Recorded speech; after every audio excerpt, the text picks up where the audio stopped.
के साथ जिस प्रकार का दुष्कर्म हुआ है और जैसी डिटेल्स आ रही हैं, उससे तो सोचते हुए रूह कांपती है। यूपी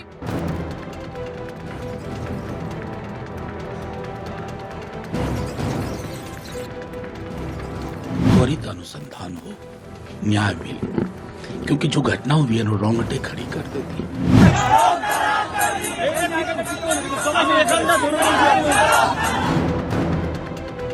डॉक्टर के साथ सरकारी बलात्कार होता है।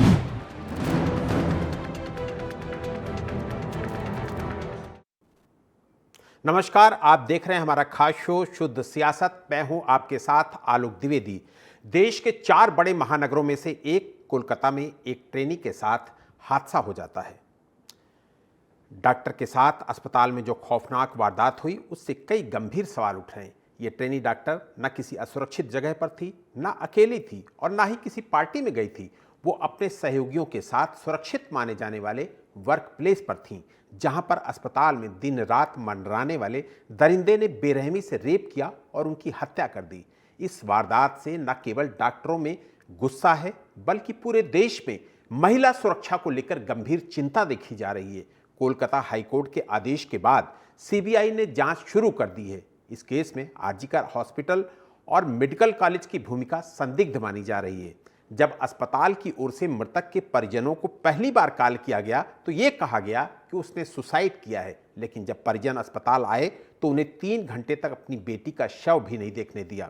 और आज वो तस्वीर भी सामने आई जिसमें क्राइम प्लेस यानी सेमिनार हॉल में मरम्मत का काम चल रहा है। ये हर कोई जानता है, क्राइम प्लेस को कभी इस तरह खुला नहीं छोड़ा जाता, ना ही छेड़ा जाता है, बल्कि सील कर दिया जाता है ताकि सबूतों से कोई हेराफेरी ना की जा सके। सवाल ममता सरकार और कोलकाता पुलिस पर भी है। संदिग्ध रवैये और केस में लीपापोती करने के लिए कायदे से मेडिकल कॉलेज के प्रिंसिपल के खिलाफ एक्शन लिया जाना चाहिए था, लेकिन प्रिंसिपल ने खुद ही इस्तीफा दिया और उसके बाद ममता सरकार ने उन्हें किसी और ऊंची पोस्ट पर नियुक्ति दे दी।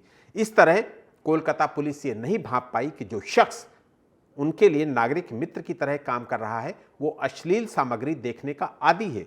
उसने अब तक 4 शादियां की हैं, जिसमें से 3 पत्नियां हैं, तो उसकी बदसलूकी के कारण उसे छोड़ गई। जो आरोपी इतनी बेरहमी से वारदात कर सकता है वो पुलिस के साथ कैसे काम कर रहा था और पुलिस थाने से लेकर बैरकों तक में बेरोक टोक कैसे आता जाता था।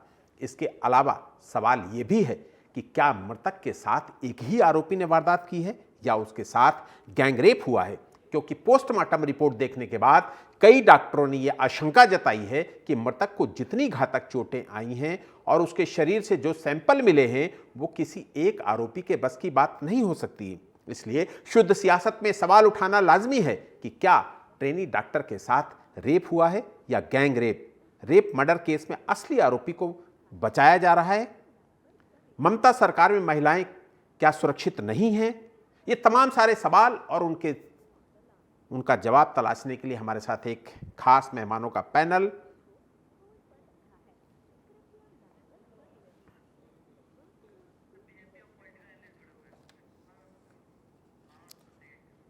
तो हमारे साथ बीजेपी प्रवक्ता के रूप में पलवीर सिंह जी भी इस चर्चा में हमारे साथ शामिल हो रही हैं। इसके अलावा पॉलिटिकल एनालिस्ट के रूप में मुकेश कुमार हमारे साथ इस चर्चा में शामिल हो रहे हैं। आप दोनों मेहमानों का बहुत बहुत स्वागत इस चर्चा में। और सबसे पहले तो बीजेपी से ही सवाल लेता हूं। पलवी, घटना हुई, आरोपी की गिरफ्तारी भी हो गई, मामला सीबीआई को भी सौंप दिया गया, इसके अलावा आप क्या चाहते हैं? अन्य अपराध हुआ और जिस तरीके से कल बंगाल सरकार ने बिहेव किया है, बिहेवियर जो रहा है शुरुआत से, जैसे या पुलिस की भी जो भूमिका रही है वो बहुत ही संदेह वाली है। जैसे कि पहले ही जो भी हुआ, परिवार को सूचना दी जाती है सबसे पहले कि आपकी बेटी बीमार है। उसके बाद फिर पुलिस ने इसमें अननेचुरल डेथ बताया, इसमें और कुछ नहीं बताया और सीधे आत्महत्या बताया, इसको सुसाइड बताया। फिर बाद में जब प्रेशर पड़ा या आगे बात बढ़ी तब जाके पुलिस ने उस पर बताया कि दूसरा केस है जिस तरीके से है। और जो भी चीजें हो रही है एक से एक, जैसे जो भी कोई भी मर्डर होता है, कुछ भी होता है, ये लेमैन की तरह भी हम सभी को पता है कि 36 से लेके 48 घंटे जो होते हैं वो बहुत ही महत्वपूर्ण होते हैं। तो किसी भी एविडेंस को जो कलेक्ट करने के लिए, तो वहां पे क्या हुआ कि उस आप कैसे ही कुछ भी वहां पे इस तरीके से नहीं कि उसको कवर अप कर दिया जाए या उस जगह को सील कर दिया जाए, उसकी जगह बस मुश्किल से 50 मीटर्स की दूरी पर शौचालय के निर्माण के नाम पे वहां पे कंस्ट्रक्शन शुरू कर दिया जाता है। तो ये क्या है? ये एविडेंस मिटाने की ही तो बात की जा रही है। और ममता जी से जब बात की गई तो उसके एक दिन बाद, जिस दिन ये होता है, ये अपराध होता है, उसके दूसरे दिन वो बोलती हैं कि हम पहले देखेंगे तो कुछ दिनों में ये केस सीबीआई को सौंप देंगे। सीबीआई को केस कब गया? जब कोर्ट ने इसमें दखल अंदाजी करी, जब कोर्ट इसमें आई। तो हम क्या बोलेंगे? यही तो बोला जाएगा कि अपराधी को बचाने का काम बंगाल सरकार कर रही है, सबूत मिटाने की कोशिश की जा रही है। जिस तरीके से परिवार को भी परेशान किया गया, परिवार को हॉस्पिटल बुलाते हैं, 3 घंटे तक इंतजार कराते हैं, उसको भी सही बात गोल मोल करके बताई जा रही है। और जैसा कि भी पोस्टमार्टम रिपोर्ट से भी पता चल रहा है कि एक आदमी का काम में बहुत ही जघन्य अपराध है। और मुझे लगता है कि बंगाल सरकार को बिल्कुल इसमें अपनी जिम्मेदारी लेनी चाहिए। महिला मुख्यमंत्री है वहां की, संवेदनशील इतनी ज्यादा नहीं हो, इतनी उदासीन नहीं हो सकती है। उनको संवेदनशील होना चाहिए इस मामले में और एक्टिवली इस पे काम करना चाहिए। पुलिस को भी एक्टिवली इस पे काम करना चाहिए, क्योंकि ये जो केस है बहुत ही दर्दनाक, आप पूरी तरीके से इसको पढ़ भी नहीं सकते। तो जो सामने देख रहा होगा उसकी क्या ही दशा होगी, उन माता पिता के बारे में सोचिए। जी बिल्कुल पल्लवी, हमारे साथ ज्ञान प्रकाश चतुर्वेदी जी भी, रिटायर्ड आईपीएस, वो भी जुड़ गए हैं। आपका बहुत बहुत स्वागत है इस चर्चा में शामिल होने के लिए। ज्ञान प्रकाश जी, बार बार ये आरोप लग रहे हैं कि पुलिस ने इस मामले में मुस्तैदी से काम नहीं किया। शुरुआती दौर में जो मुस्तैदी दिखानी चाहिए थी पुलिस ने इस मामले में नहीं दिखाई। ऐसे मामलों में पुलिस का क्या रोल होना चाहिए और क्या मुस्तैदी दिखाई जानी चाहिए? क्योंकि आपने तो बहुत सारे मामले ऐसे हैंडल किए होंगे। आपने बिल्कुल सही कहा। मेरी आवाज जा रही है आप तक? जी बिल्कुल। पुलिस को पहली बात तो समझ में नहीं आ रहा शर्म और झिझक किस बात की। इन लोग को यह समझना चाहिए, कोई हत्या हुई हो, कोई बलात्कार हुआ तो पुलिस ने तो किया नहीं, तो तुम क्या मेरा वजह परेशान दीपापोती कर रहे हैं? तुम्हारा तो काम है कि जो कुछ जहां जैसा है उसकी हूबहू फोटो स्टेट एविडेंस के साथ, मुलजिमों के साथ, प्रमाण के साथ, फॉरेंसिक टीम के जो रिपोर्ट्स होती है इसके साथ, जो भी एविडेंस है, जितने भी आपको मिल सकते हैं, उठा के कोर्ट के सामने रख देना है। कोर्ट सजा देगी। थोड़े ये झूठे पता नहीं क्यों बंदर की तरह यहाँ से वहां कूदने लगते हैं, तो समझ नहीं आता। पहले ऐसा बहुत कम होता था, अभी तो लगता है कि ऊपर पूछने लगते हैं क्या कि इसमें क्या करना है। पुलिस को पूछना चाहिए कि हमें क्या करना है। वो पूछेगी, जो मृतात्मा है वो पूछेगी ऊपर कि तुम ही तो गए थे वहां ना, वहां हिसाब किताब लेने लगेगी, तो समझ में आ जाएगा इनको, इनसे बच्चे और परिवार से लेने लगेगी। डरना चाहिए इस वर्ष जो जहां जैसा है उसको वैसे ही हूबहू। शुरुआती ऐसे मामलों में जो ये बिल्कुल बहुत ही कष्ट में हूं और मैं बड़ी अपनी हार्दिक संवेदना उस परिवार को देता हूं और ईश्वर से प्रार्थना करता हूं कि प्रभु इनको कष्ट से बचाओ और उस बच्ची को मोक्ष प्रदान करो। जी शुरुआती जो मिनट्स घंटे नहीं कर रहा, वो बहुत इंपॉर्टेंट होते हैं और उस पर एक्शन लिए जाने ही चाहिए। तो बहुत कुछ पुलिस का रोल बहुत इंपॉर्टेंट होता है। बिगड़ने के दो तरीके होते हैं। बिल्कुल, पुलिस का रोल नेचुरल बिगड़ने लगता है। ज्ञान जी आपके पास आऊंगा। हमारे साथ पॉलिटिकल एनालिस्ट के रूप में मुकेश कुमार जी भी जुड़ गए हैं। मुकेश जी, जैसे पुलिस पर एलिगेशन लगा कि पुलिस ने मुस्तैदी से काम नहीं किया, उसी तरीके से संपूर्ण विपक्ष आप बार बार सुन रहे हैं कि राज्य सरकार पर भी इसी तरीके से कह रही कि राज्य सरकार पर भी जो एक्शन लिया जाना चाहिए था वो राज्य सरकार की तरफ से तत्काल एक्शन नहीं लिए गए। हालांकि अब तो मामला सीबीआई के पास पहुंच गया, तो क्या आपको लगता है कि राज्य सरकार की तरफ से जो एक्शन लिए जाने चाहिए थे तत्काल तौर पर वो नहीं लिए गए, जिसकी वजह से ये मामला इतना बड़ा हो गया?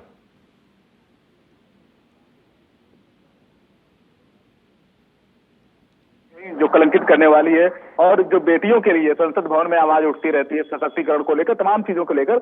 और सबसे बड़ी अफसोसजनक बात है कि वहां पर जब महिला का ही राज है, वहां पे सीएम महिला है, तो ऐसे में जो देरी हुई है, देरी के पीछे जो है बहुत ही मतलब कह सकते हैं उसके लिए कोई शब्द नहीं है।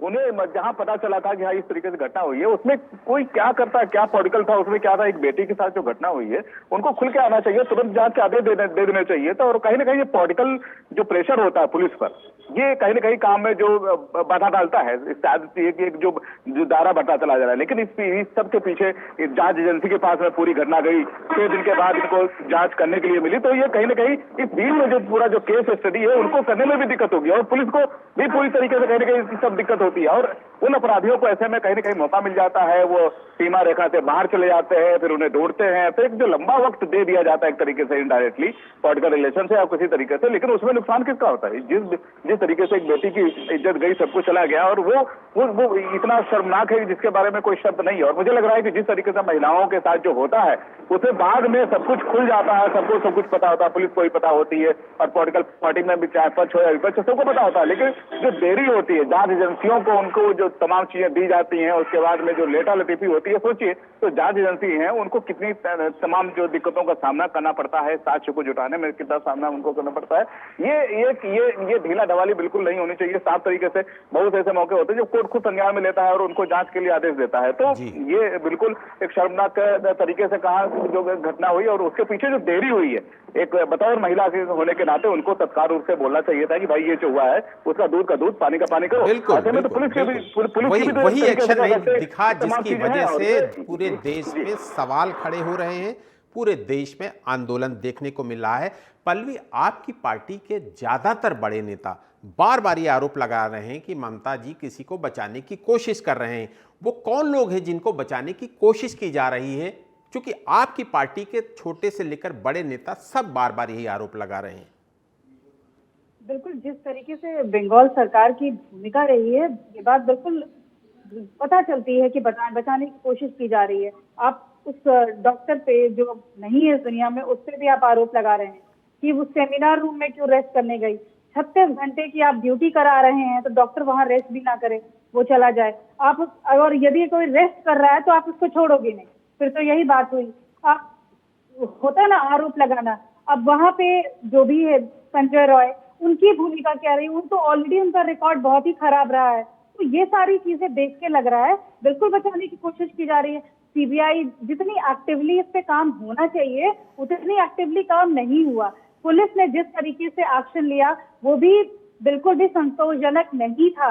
परिवार के साथ जिस तरीके से बिहेवियर किया गया, परिवार को सही जानकारी नहीं दी गई, तो बिल्कुल ये सारी चीजें जो हैं ये संदेह के घेरे में लाती हैं और इसीलिए बोली जा रही है। और सारी बातें अभी दूध का दूध और पानी का पानी, जब ये सीबीआई की जांच होगी तो उसमें चीजें क्लियर हो जाएंगी। इसीलिए बिल्कुल मैं तो धन्यवाद देना चाहूंगी कोर्ट का कि जिन्होंने इंटरवेंशन किया और उन्होंने बोला कि इसमें सीबीआई की जांच होना अत्य आवश्यक है, क्योंकि पुलिस जिस तरीके से जांच कर रही थी, कोर्ट ने खुद बोला कि पुलिस आगे चल के ये सबूत भी मिटा देगी।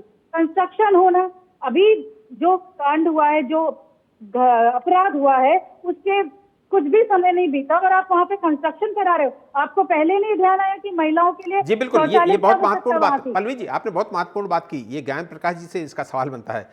ज्ञान प्रकाश जी, बहुत से मामलों में हम लोगों ने देखा है कि यदि शुरुआती मामले में पुलिस की जांच ठीक नहीं है तो आप उसे किसी भी जांच एजेंसी को दे दीजिए, क्योंकि साक्ष्य सारे खत्म हो जाते हैं, साक्ष्य सारे मिट जाते हैं, तो वो फिर जो बड़ी सुरक्षा एजेंसियां हैं, सीबीआई है या अन्य जो सुरक्षा एजेंसियां हैं बड़ी, वो ठीक से काम नहीं कर पाती हैं। जब उनको साक्ष्य ही नहीं मिलेगा तो फिर कैसे काम करेंगी? तो इसलिए पुलिस की जांच, जो शुरुआती जांच होती है, वो बहुत इंपॉर्टेंट होती है। और इस मामले में आप लगातार सुन ही रहे हैं कि जिस सेमिनार हॉल में ये घटना हुई वहाँ पर निर्माण कार्य शुरू हो गया, वहाँ पर जो साक्ष्य एक तरीके से बचा कर रखने चाहिए थे वो साक्ष्य बचा कर नहीं रखे गए। ऐसी परिस्थिति में सीबीआई कितना सटीक सर्वेक्षण कर पाएगी और जो इस मामले में अन्य आरोपी हैं वहां तक कैसे पहुंचेगी? मैं वही सब बात शुरू कर रहा हूँ कि जो भी एविडेंसेस होते हैं इसके दो तरीके होते हैं खत्म हो जाने के, मिट जाने के, कमजोर पड़ जाने। पहला तो नेचुरल, नेचर भी चीजों को मिटाने लगती है, बिगाड़ने लगती है, उसका स्वरूप बदलने लगता है। दूसरा मानविक, मनुष्य जो बिगाड़ने लगता है, वहां निर्माण कार्य होने लगा, वहां मिट्टी फेंकी जाने लगी, वहां डस्ट आने लगा और तमाम चीजें चहलकदमी स्टार्ट हो गई। ये कैसे हुआ? क्यों नहीं रोका? उसकी घेरबंदी क्यों नहीं की गई? बहुत बेसिक चीजें सिखाई जाती। मैं अपनी नौकरी के बारे में आपको बताऊं, बड़ी छोटी सी बात कि पूरी नौकरी में मैंने बहुत अच्छे एविडेंसेस और या ट्रैक किए केस में। एक ही केस है साहब, एक केस, ओनली वन केस, मैं तो जिक्र नहीं करना चाहता, जो सीबीआई को दिया गया और मेरी उस आख्या पर सीबीआई से लेकर माननीय सर्वोच्च न्यायालय तक ने मुहर लगाई, क्योंकि मैं तुरंत वहां पहुंचा था, मैं स्वयं पहुंचा, पूरी क्राइम की टीम को लेकर पहुंचा और सारे लोगों के बावजूद मैंने कहा सर ये सच्चाई ये है, सच्चाई ये है, और उसको मैंने वहां पर उजागर किया, पूरी रिपोर्ट बनाई और यहां से लेकर के माननीय सर्वोच्च न्यायालय तक वो कई जगह भेजी गई, किसी फॉरेंसिक साइंस में जो नहीं वहां ना भेजी गई, मेरी बात को उन्होंने पुख्ता रूप से माना। तो ऐसा इसलिए हुआ कि मैं तुरंत पहुंच गया, घटना हुई और मैं 15 मिनट में पहुंच गया वहां, सारे अधिकारी पहुंच गए वहां पे, और मैंने पहला काम किया, सारी चीजों को इकट्ठा किया। और ये बेसिक सिखाया जाता है, सिपाही से लेकर के एक डीजी तक को ये मालूम है कि जरा भी विलंब होगा तो जितने भी एविडेंस है वो अपने आप या तो मिट जाएंगे या मिटा दिए, जिसका रसूख होगा वो मिटवा देगा, बाकी तो नहीं तो आप छोड़ देंगे तो नेचर मिटा देगा। सीबीआई को यहाँ बहुत दिक्कत होती है।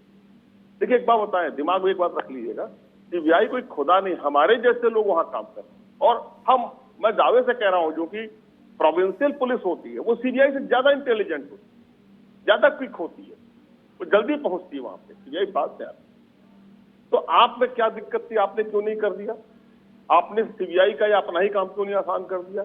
आज मीडिया के लोग बोल रहे हैं, सारे लोग बोल रहे हैं, आज सारे बच्चे डॉक्टर हड़ताल कर रहे हैं, हमारे घर के बच्चे भी तो मेडिकल पढ़ रहे हैं, हम लोग डरे बैठे हुए हैं कि ये क्या हो रहा है, कैसे हो रहा है। और पॉलिटिकल पार्टियां उस पहले तो उस जो भी जनता है उसे व्यक्ति बना देगी, उसके बाद पार्टी बना दी। आप बताइए किस राज्य में बलात्कार नहीं होता, उस राज्य का नाम बताइए, वो आदर्श राज्य का नाम बता दीजिए। हर जगह होता है, उसको वितंडावाद ना बनाइए, आप अपना काम करिए, वोट के समय आइएगा, वोट मांगिएगा, आपको जनता यूं ही दे देगी, आप तो यूं ही भारत को बांटे हुए हैं, जाति पे और धर्म पे बांटे, वो आपको मिल जाएगा। अरे इसको तो छोड़िए, बलात्कार के मुद्दों को तो छोड़िए, वो इस्तीफा दे दे, वो इस्तीफा दे दे, वो अरे भाई पूरे भारत के मुख्यमंत्रियों को इस्तीफा देना पड़ेगा, पूरे भारत के, मैं दावे से कह रहा हूँ, बिल्कुल, क्योंकि पूरे प्रदेश अपनी पुलिस को टाइट करिए, पुलिस से काम कराइए। बिल्कुल बिल्कुल, लगातार ये घटनाएं होती रहती है, लेकिन घटना के बाद एक्शन किस तरीके से होता है वो बहुत महत्वपूर्ण है। और मुझे लगता है कि एक्शन पे ही सारी चीजें टिकी होती हैं। मुकेश कुमार जी, बहुत बड़ी बात ज्ञान प्रकाश जी ने कही है।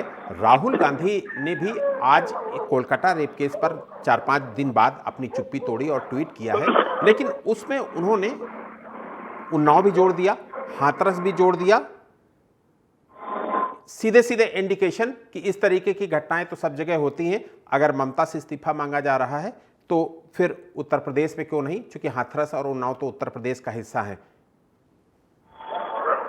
सर ये देखिए, यही सबसे बड़ी ये विडंबना है ये पूरे समय काल की, या कह सकते हैं कि राजनीतिक माहौल की व्यवस्था इनकी क्या रही होगी। एक तरफ बेटी का घर जल रहा होगा, उसकी जिंदगी बर्बाद होती है, एक तरफ आप दुहाई देने लगते हो कि वहां क्या हो रहा है, वहां क्या उदाहरण हो रहा है।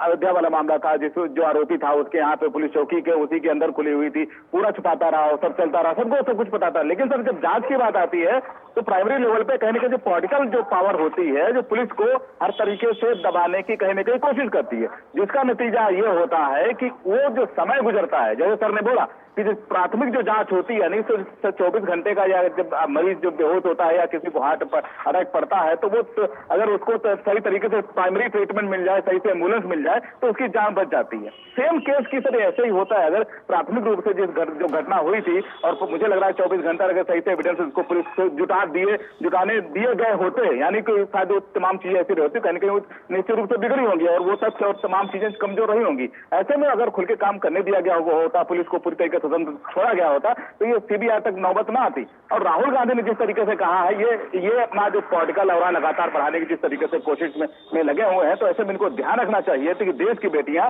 आपकी आवाज सुन रही हैं, आपको देख रही हैं, आपको समझना चाहिए, सोचना चाहिए। आप बात करते हो भारत जोड़ो यात्रा की, लेकिन ऐसे में कैसे जोड़ोगे अगर देश की बेटियों की आबरू को इस तरीके से आप बोलोगे, आरोप प्रत्यारोप लगा के, करना ही नहीं चाहिए। तो शर्मनाक बात है सर, चाहे बीजेपी का मंत्री हो, चाहे समाजवादी पार्टी का हो, किसी भी पार्टी का हो, मैं तो फिर जब बेटियों की बात आती है तो सबसे पहले कि कहीं ना कहीं हमारी कल 15 अगस्त है, हम देश की कसम खाएंगे सब तरीके से। रक्षाबंधन 19 तारीख को आ रहा है, उसकी हम बहनों के लिए राखियां खरीद रहे हैं और एक दूसरे को सेलिब्रेट जी बिल्कुल कर रहे हैं। मुकेश जी, लेकिन बिल्कुल सवाल तो खड़े होते ही है।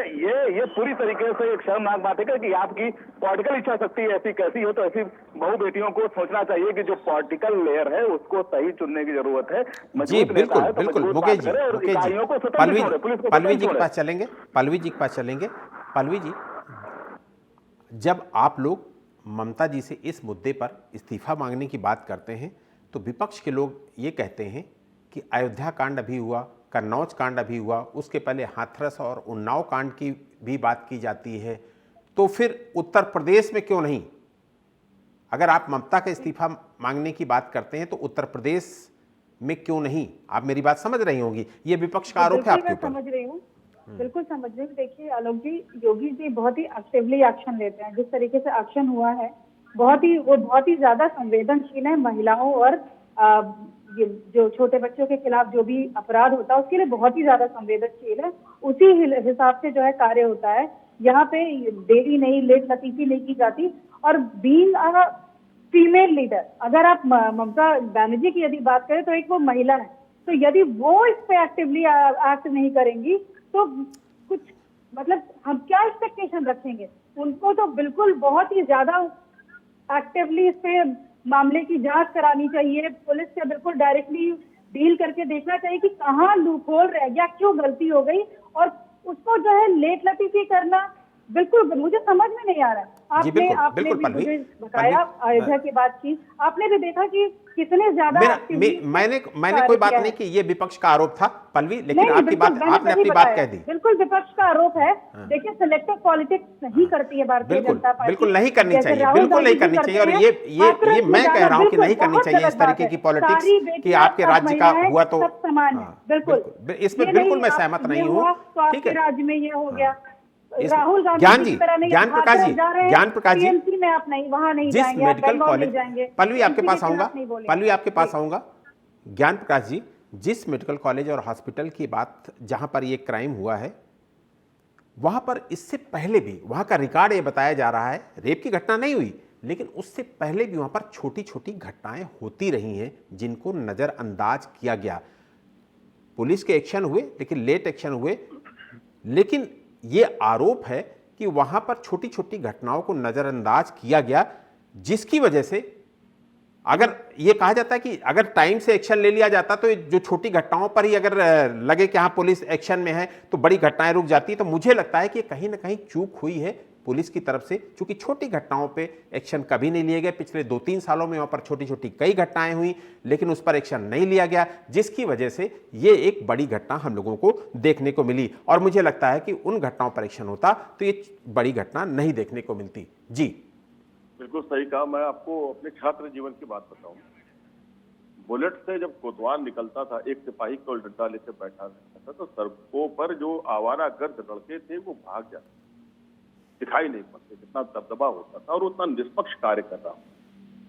आज हम चाहते चीजों को मिटिगेट करने लगते हैं, डिसॉल्व करने लगते हैं। अरे ठीक है, वो छोटी बच्ची को उसका मामला है, यार तुम पुलिस जज क्यों बन जाती है? हमको समझ में नहीं आ रही, बाप क्यों बनती है, गार्जियन क्यों बनती है? उस समय है उस प्रशासन पर अंकुश लगाना चाहिए, उनको बुला कर अल्टीमेटम देना चाहिए, उनको नोटिस जारी करना चाहिए कि आपके खिलाफ हमें ऐसे से। उन्हें तो बताने की जरूरत भी नहीं कि मुझे इस लड़की ने शिकायत की, कोई जरूरत नहीं बताने की कि आपके खिलाफ फला लड़के ने शिकायत की। आप बुलाइए, उनसे बॉन्ड भरवाइए और कहिए आप सिक्योरिटी की व्यवस्था करिए। शहरों में जाम लगता है तो दुकानदार को बुला के ट्रैफिक ऑफिसर कहता है कि आपको हम 34 की नोटिस जारी कर देंगे, आपने यहाँ पर देखिए जाम लगवा रखा है और आपने अगर अगली बार आपके नाते जाम लगा तो हम कार्रवाई करें। ट्रैफिक में ऐसा हो सकता है जहां पर जान जाने की संभावना नहीं है, जाम लगने की संभावना है। तो जान जाने की संभावना पे आपने ऐसा क्यों नहीं किया? क्यों शिथिलता दिखा रहे हैं?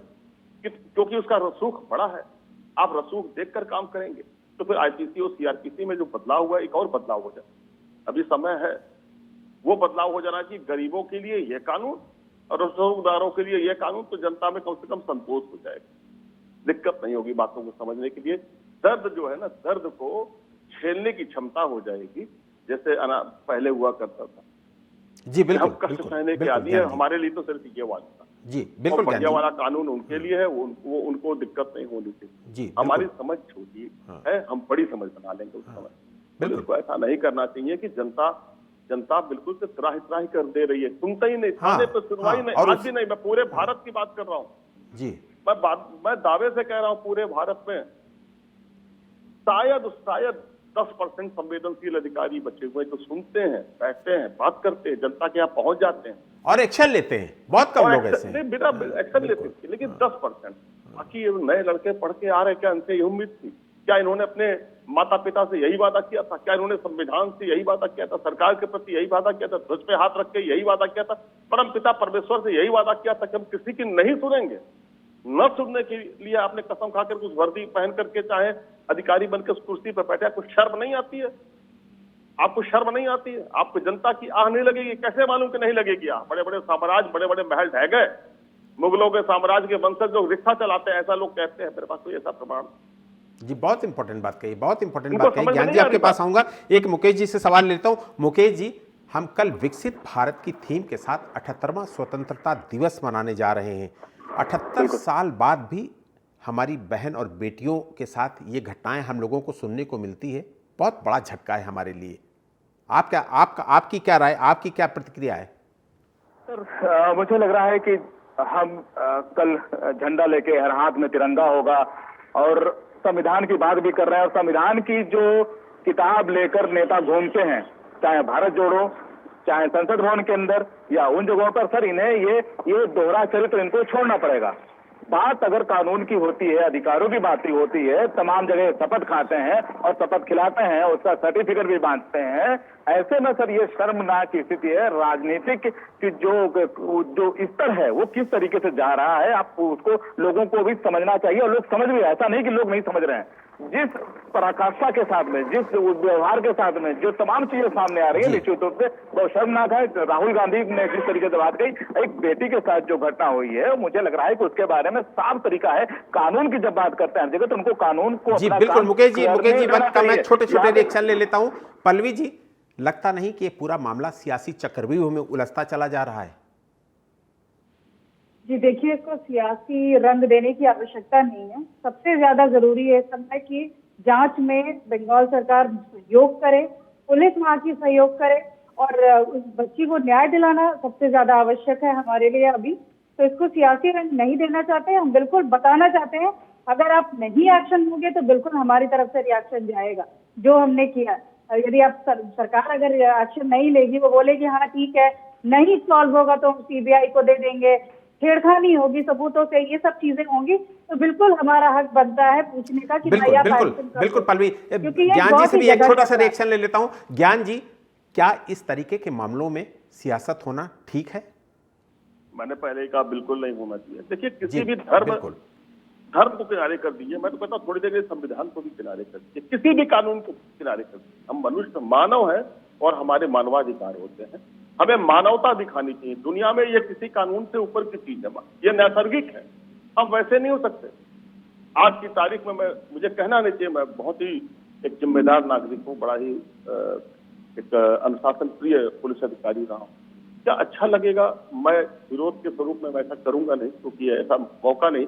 किसी दिन मैं तिरंगा लेकर के निकलूं और अपने मुंह पे इसलिए कालिक पोत दूं कि मेरे देश की बच्चियों की सुरक्षा खतरे में है, और मैं शर्मिंदा हूं, इसलिए मैंने मुंह पे कालिक पोत ली है, लेकिन ये तिरंगा मेरे हाथ में है। मैं प्रण करता हूं कि बिल्कुल, बहुत बड़ी बात कही है। वक्त का मैं चर्चा को यही विराम देना पड़ेगा। आप तीनों मेहमानों का शुक्रिया करूंगा। अब ये मामला सीबीआई के हाथ में है, तो सीबीआई निश्चित रूप से ये साफ कर देगी कि संजय राय अकेला आरोपी है या इस वारदात में कोई और भी शामिल था। लेकिन कोलकाता जैसे महानगर और अस्पताल जैसे सुरक्षित स्थान पर ऐसी खौफनाक वारदात एक समाज के तौर पर और एक नागरिक के तौर पर हम सब के लिए भी चेतावनी की घंटी है। आखिर बेटियां कब सुरक्षित महसूस करेंगी? बहरहाल, शुद्ध सियासत में आज के लिए बस इतना ही। देश और दुनिया की तमाम बड़ी खबरों के लिए आप देखते रहिए टीवी 27 न्यूज़। नमस्कार।